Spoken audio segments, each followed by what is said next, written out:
ऋग्वेद का रचयिता किसी एक व्यक्ति को नहीं माना जाता, बल्कि अलग अलग ऋषियों ने अलग अलग समय में इसकी ऋचाओं की रचना की है। ऋग्वेद को वेदों का सबसे पहला ग्रंथ माना जाता है। इसे किसी एक व्यक्ति द्वारा नहीं, बल्कि कई ऋषियों द्वारा संकलित किया गया है। कुछ प्रमुख ऋषियों में विश्वामित्र, वामदेव, अत्रि, भारद्वाज और वशिष्ठ शामिल हैं। वेदों को अपौरुषेय माना जाता है, जिसका अर्थ है वेद किसी मनुष्य द्वारा नहीं लिखे गए, बल्कि ईश्वरीय ज्ञान है। ऋग्वेद को सनातन धर्म का स्रोत भी माना जाता है और इसमें भक्ति, यज्ञ और देवताओं की स्तुति के मंत्र हैं। आइए ऋग्वेद की श्रृंखला को आगे बढ़ाते हुए चलते हैं ऋग्वेद के प्रथम मंडल के सूक्त 103 की ओर। नमस्कार सभी को। यदि आपने अभी तक पारस बुद्धि चैनल को सब्सक्राइब नहीं किया है और आपको लगता है कि वेदों का ज्ञान हम सनातनियों के लिए बहुत जरूरी है, तो इस चैनल को अवश्य सब्सक्राइब करें। साथ ही बेल आइकन भी दबा लें, ताकि रोज आने वाली वीडियो आपको जल्दी से जल्दी मिलती रहें। अपने वैल्यूबल कमेंट्स देना भी ना भूलें, वो मुझे मोटिवेट भी करते हैं। साथ ही अगर कुछ सुधार की आवश्यकता हो तो मैं सुधार भी कर पाऊँ। चलते हैं ऋग्वेद के सूक्त 103 की ओर। इसके ऋषि हैं कुत्स, आंगिरस, देवता हैं इंद्र और छंद है तिष्ठो।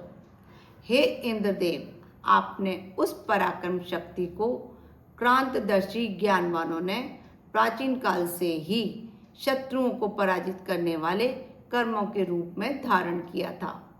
आपकी दो प्रकार की शक्ति धाराएं हैं। एक धारा तो भूलोक में अग्नि रूप में है और दूसरी स्वर्गलोक में सूर्य प्रकाश के रूप में है। युद्ध स्थल पर उल्टी दिशाओं से आती हुई दो पताकाओं की तरह ये दोनों शक्ति धाराएं अंतरिक्ष लोक में परस्पर संयुक्त होती हैं। उन इंद्रदेव ने पृथ्वी को धारण करके उसका विस्तार किया।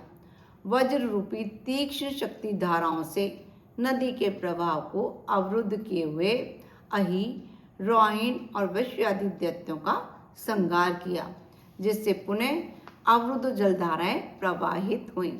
कुछ राक्षसों ने जल समूहों को अवरुद्ध कर दिया था। इंद्र ने उनसे जल समूहों को छुड़वाया। इसमें अहि दैत्य प्रमुख था। अहि दैत्य के बारे में आता है ऋग्वेद में अहि शब्द का उल्लेख, जिसे व्रत के रूप में भी जाना जाता है।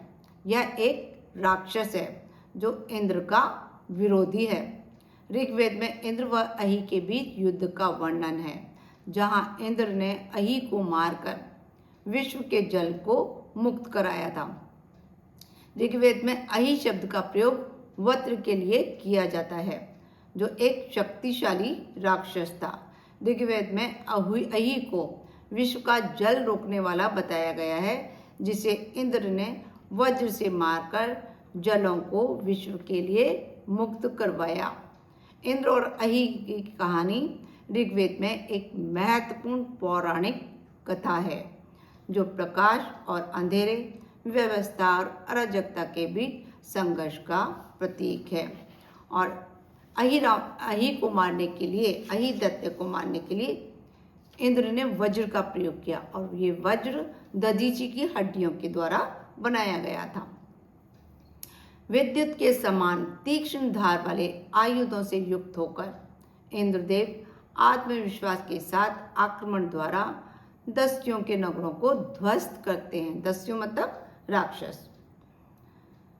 तथा निर्विघ्न होकर विचरण करते हैं।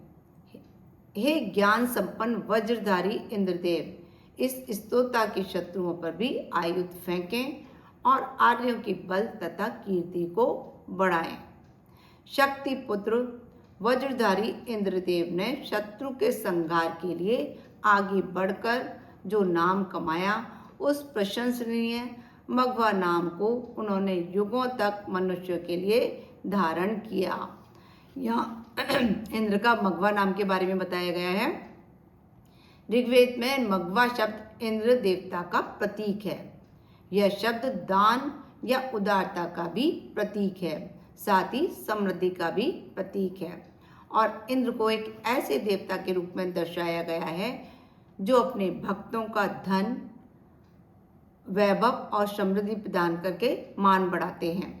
इंद्र को ऋग्वेद में सबसे महत्वपूर्ण देवताओं में एक माना जाता है। और उन्हें अक्सर मघवा के रूप में भी जाना जाता है। मघवा ऋग्वेद में इंद्र का एक विशेषण है जो उनके गुणों को दर्शाता है। इंद्र का ऋग्वेद में 250 से अधिक बार उल्लेख किया गया है और मघवा उनका एक सामान्य नाम है। मघवा का उपयोग अन्य देवताओं के साथ भी किया जाता है, लेकिन मुख्य रूप से इंद्र के लिए एक विशेषण है। उपासकों के प्रति इंद्र बहुत दयालु हैं तथा उनको बहुत धन देते हैं। उन इंद्रदेव ने अपनी सामर्थ्य से गौओं, अश्वों, औषधियों, जलों और वनों को प्राप्त किया। अतः हे मनुष्य, आप इंद्रदेव के इन अत्यंत पराक्रमपूर्ण कार्यों को देखें और उनकी अद्भुत शक्ति के प्रति आत्मविश्वास जगाएं। जो शक्तिशाली इंद्रदेव लालची दुष्टों, लुटेरों द्वारा एकत्रित किए गए धनों का तथा यज्ञ कर्मों से रहित राक्षसी वृत्ति से युक्त दैत्यों के धनों का हस्तांतरण करके ज्ञानियों को सम्मानित करते हैं, अर्थात दुष्ट जनों से प्राप्त धन को श्रेष्ठ जनों में वितरित कर देते हैं।